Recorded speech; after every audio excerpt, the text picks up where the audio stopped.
So, why should you prime Worbla? Well, if you do not prime, then it is going to look like this. This is how it looks when there is nothing on it. It's just the raw Worbla that I took a layer of paint on. And as you can see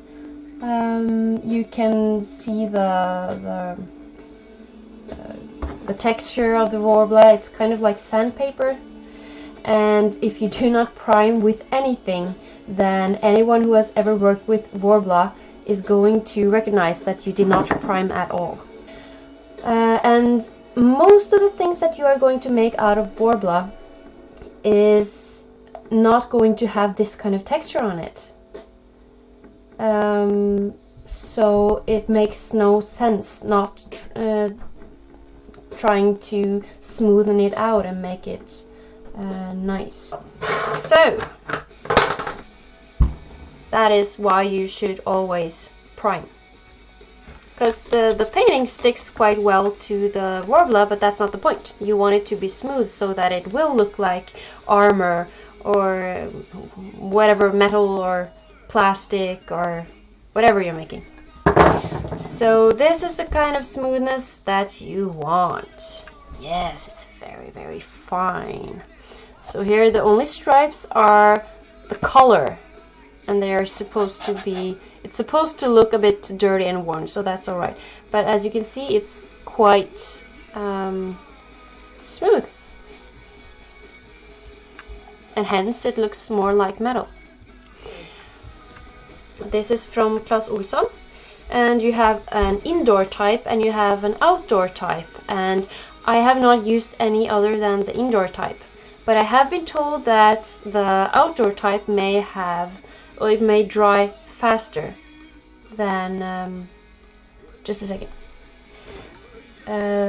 dry faster than the indoor type. And then we have Gesso, which is also commonly known, commonly used.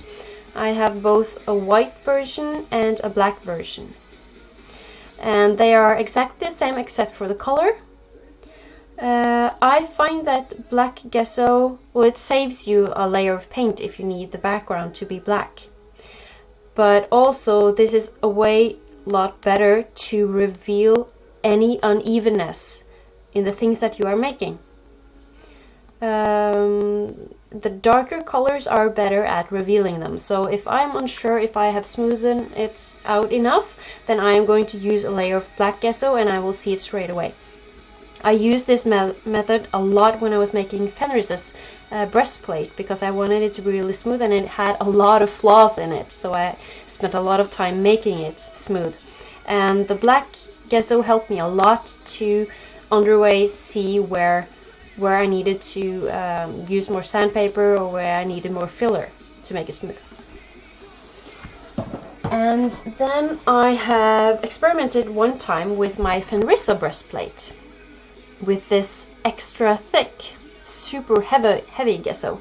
And this, when the normal Gesso is quite thin, it's a bit thinner than normal acrylic paint.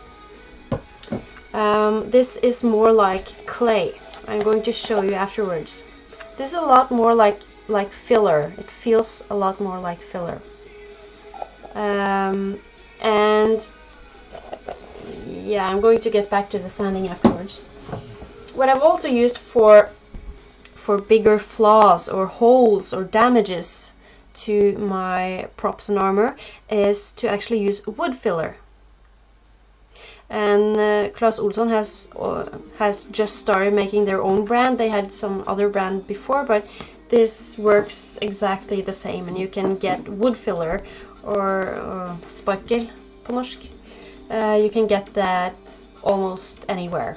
It's easy to come by and it's mostly the same. Then I had a tip from another cosplayer about using spray filler, and this is for cars. This is to to even out damages in cars. Altså I lakken, riper I lakken. And so I have tried this for the first time this night in your honor, and I'm going to show you. It is drying outside right now, and I'm going to take it in when the time comes to discuss pros and cons with using this kind for priming.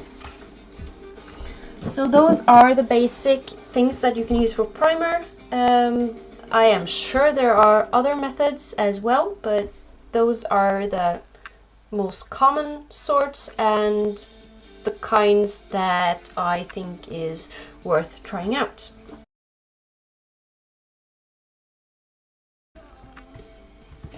So you can use a little bit of water to make this thinner, and it will make the application of the wood glue a lot easier. It will also take the wood glue a bit longer to dry than if you do not add water. But starting to work with wood glue is going to mean that you have to sand it down, because you do need to apply it quite thick, or you should apply it quite thick, or else you will need a lot of layers. But then there's a risk of getting like drops, small bulks in the priming. What is the pros of using wood glue is that it covers quite better than Gesso. It's thicker and it sticks in all the texture a lot better, so you will need fewer layers than when you're using regular Gesso.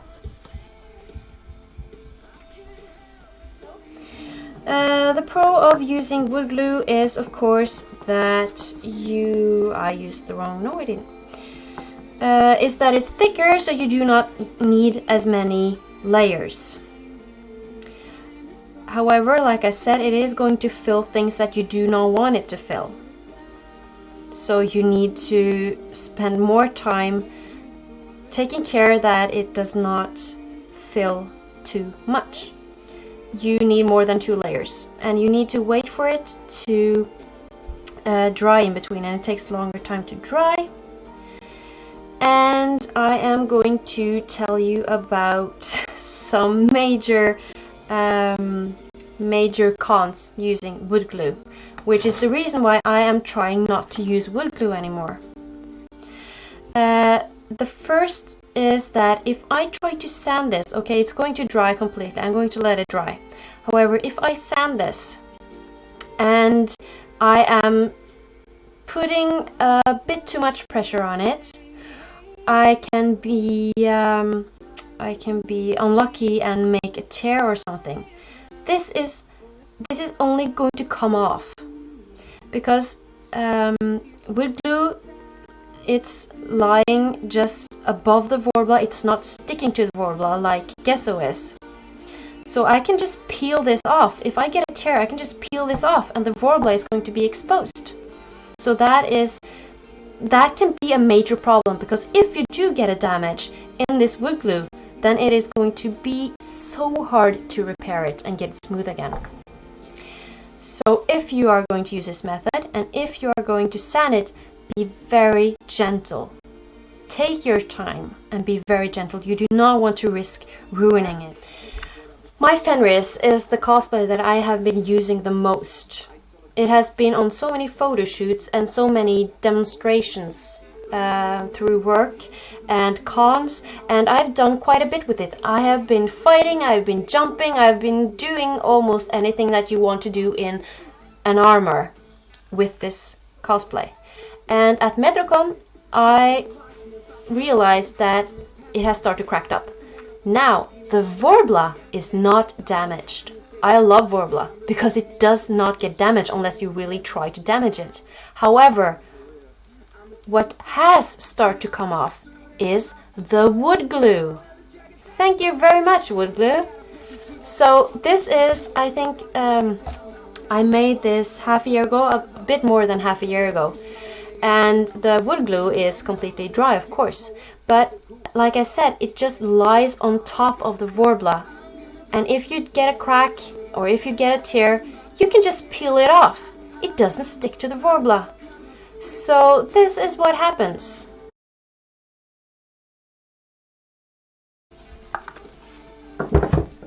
So I just need to have a system with what brushes I've used. Let's see, we'll take this one. Yes, so this feels a lot like acrylic paint, it's just a little bit thinner. You should not use water to thin out gesso. There's just no point in doing it. Now if I do just a thin layer of gesso, then I can do layers upon layers with gesso without a break, depending on how many or how big things I have to prime. Because I can apply it quite thin, and then it dries enough for me to do a new layer right afterwards. So I'm going to keep count on how many layers I need of everything to get a smooth surface. I'm probably not going to finish this tonight, so I'm going to do just a YouTube video to show you how many layers it took with every product, because that could be an interesting experiment. So that's one layer of white gesso. So this is one layer of gesso, and like I said, you need to, if you're only using gesso, you will need perhaps 10, or it depends if you are sanding also, but I would say 10 layers. But it is all dry already, so I can just continue. Let's see. Oops. Here we go.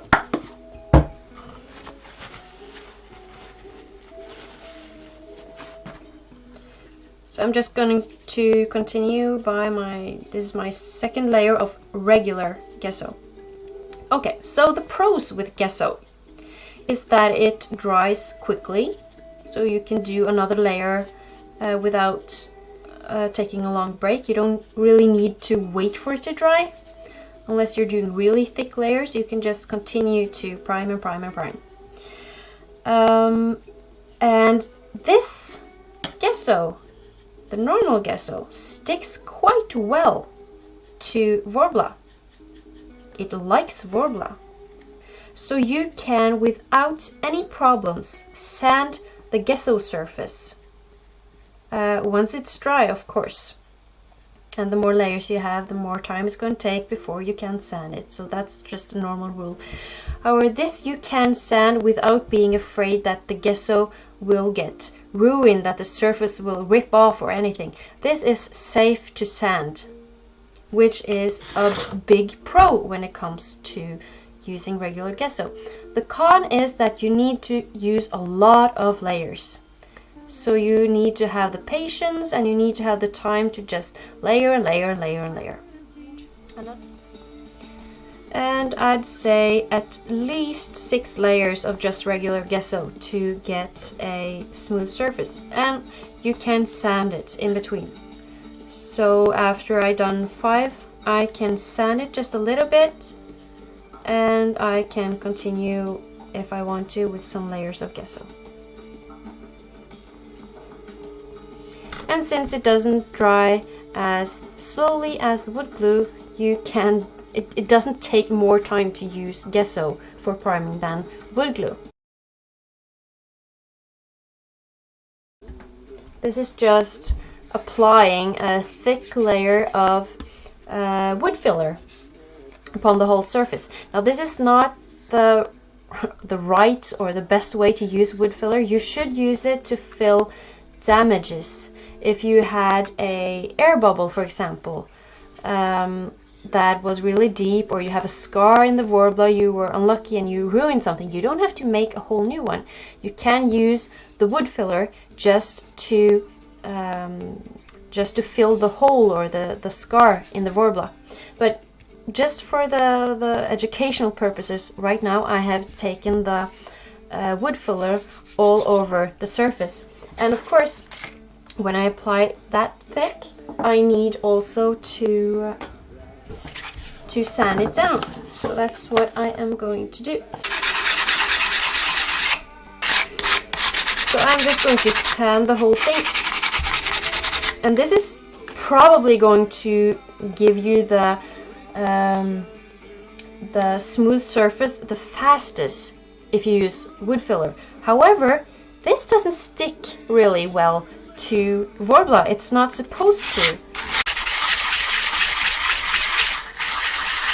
Which is why when you are sanding this, you need to have a low grain sandpaper. Like this is 120. I could have gone even smoother sandpaper than that. And also a thing, if you do use this in between and not your fingers, then you're not going to press down as hard as you were going to do if you had used your fingers. So that's another good thing about using something like this in between. And you do not want to press too much, because then you're just going to tear holes in the wood filler as well. So no, you should not use machines for this. You need to do this by hand, because this is just powder.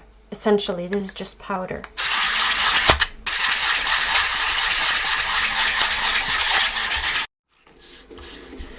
Okay, so it is starting to smoothen up. I still have this was a thick layer, okay, so I need to sand it for a couple of more minutes.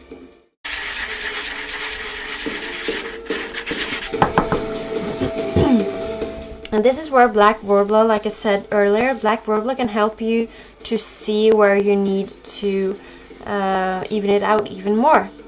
So I would do a layer of Black Worbla on this to see where I need to sand it even more. So I'm going to do one layer of Black Gesso on my wood filler just to show you how well it can reveal all the unevenness, where the unevenness is, so I know where I should sand more.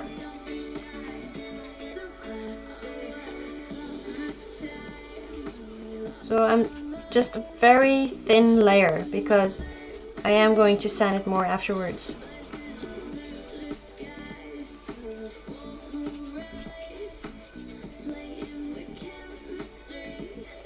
And also, if you do thin layers, you're not going to get brush strokes visible in the finish.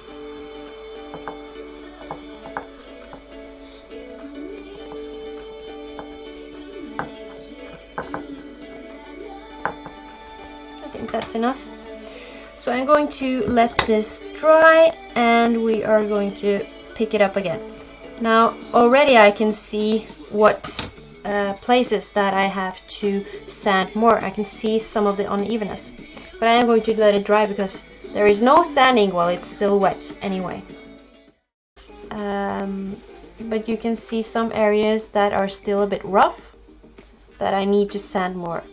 So that's a good way of using the Black Gesso. And this is so thin that it doesn't matter. I can just start sanding it again. I'm going to show you that. And the first layer I'm going to sand off is the Black Gesso. This does, however, strengthen the wood filler, so that the wood filler, like I said, wood filler is very easy to sand, but it's also very easy to sand too much or to get small riper, scratches in the surface.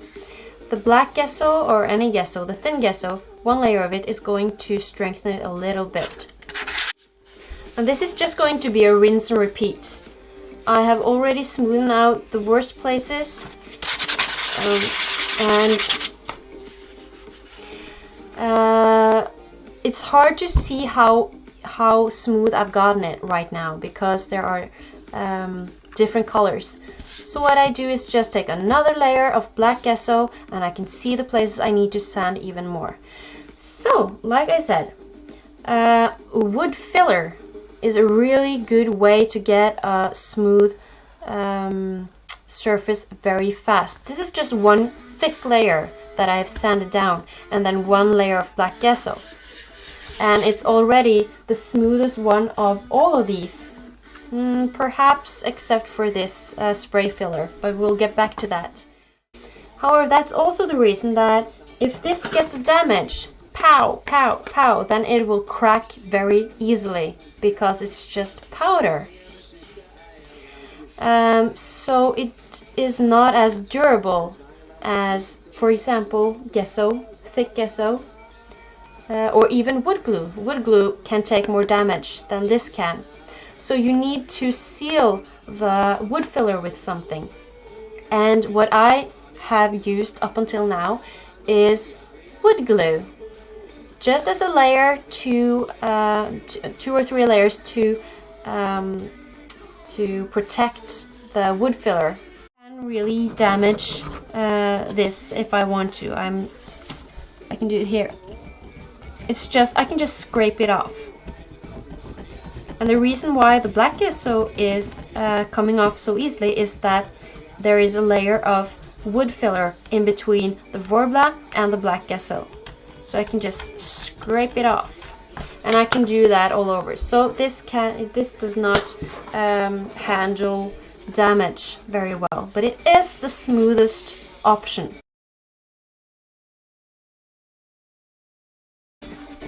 And like I said, this is a lot thicker than the regular gesso, which means that I actually have to dig it out.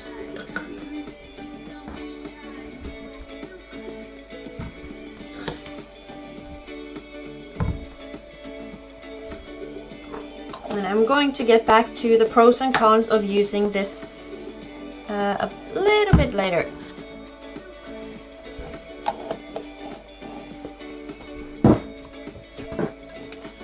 So here we are. And this, when I apply it, it feels like kind of like the wood filler. It feels more like a filler than paint, where the normal gesso is like a thin acrylic paint. And when I made Fenrisa's breastplate, I just clashed on a lot, and that was not a very good idea because it's quite harder to sand than wood filler. It's not really meant to be sanded. So this is too thick for me not to get brush strokes, so it will need sanding afterwards. But just like the regular gesso, you should not add water to thin this out. That would probably not be a good idea. Okay, so this is the second layer of extra thick gesso, and it is going to take some time to dry. I could use a hair dryer to quicken it up, but I am not going to do that. So it's just going to run its course, I'm afraid. Like I said, gesso is very easy to work with when you are going to sand it. However, the thick gesso, which I learned the hard way when I just smashed a lot of it on my Fenrisa breastplate, is that it's really not easy to sand. It's a lot harder than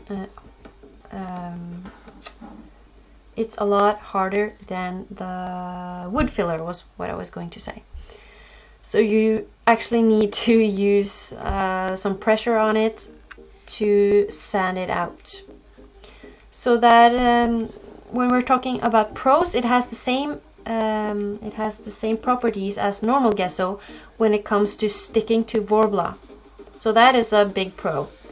And it's thicker, so you do not need as many layers as normal gesso. So that is also a pro. However, the con comes when we are trying to sand this, because it is thicker, so you are going to get brush marks on it. Most probably, unless you are more patient than I was right now, and you let it dry completely before you start a new layer of thick gesso. The sanding is going to be a lot harder. than with regular gesso. So that is a con.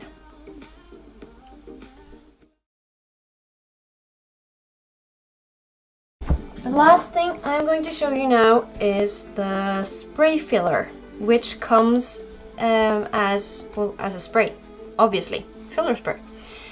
And this is the first time that I've used it, so I didn't know what to expect. And what I did was make 3 thick layers of this filler spray. And this is the result when it has dried. 3 thick layers of filler spray. And it does look promising. It did not take a long time to dry. I would absolutely want 1 or 2, perhaps even 3, at least 2 more layers. Because it's not as smooth as I would want. I was thinking to use this as a primer to make something look plastic, and that means it has to be completely smooth. And this is not yet. So I am going to continue to experiment how many layers I need. But it was an easy application, and I just have to experiment more with it. But it was an easy application, and it doesn't cost that much. This one is from Biltema, as you can see. But you need to do this outside, of course, because it has quite a lot of gases that are not good for you. Doesn't this act like spray paint? When sprayed in layers, it gets jelly and just rips off. I'm going to test that, because that's a very good question. Because if you spray paint Worbla, then it can just chip off. Let's see. So this, I'm not sure how long I should let this dry. This has dried, it's been 40 minutes since the 3rd layer I did. Let's just try it, how much it can take. I'm just going to try and peel some of it off.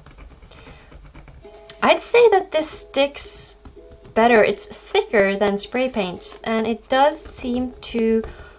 I need to use force to scrape it off the Worbla.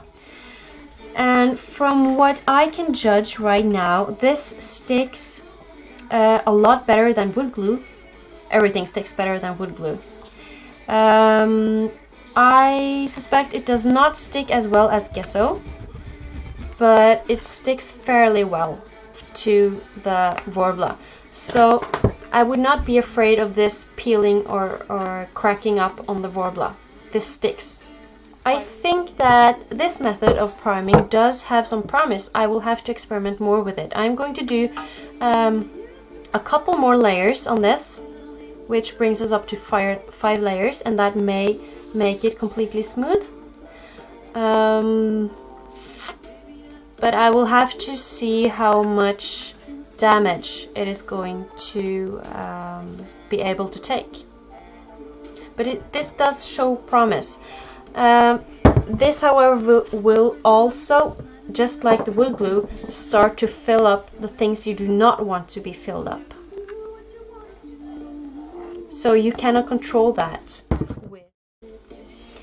I am going to, for your viewing pleasure, I'm going to try to sand the spray filler.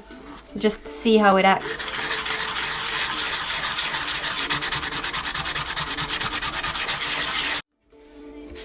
I'd say it acts a lot like wood glue when you try to sand it, except that it sticks better to the Worbla.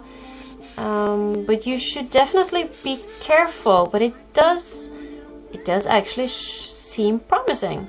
I can do 1 layer of black Worbla and see if that shows any difference. Because now I made one side, I sanded one side and I left the other side alone.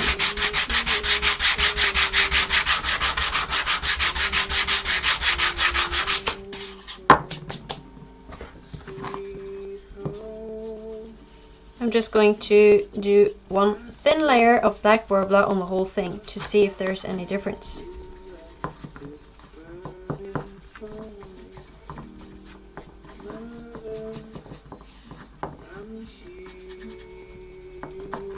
I like what I see.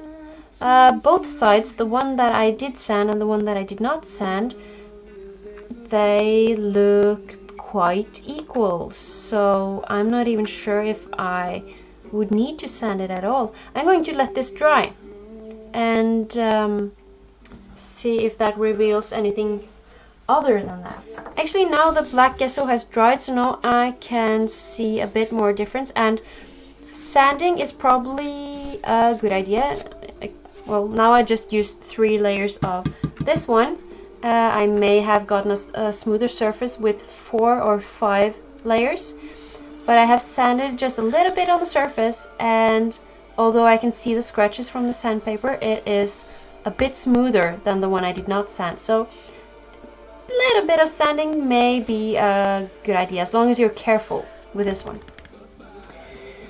Okay then, I'm going to log off. I am very pleased that you have been watching and you have had questions, and good questions, and I think I've shown you everything that is worth showing you considering priming.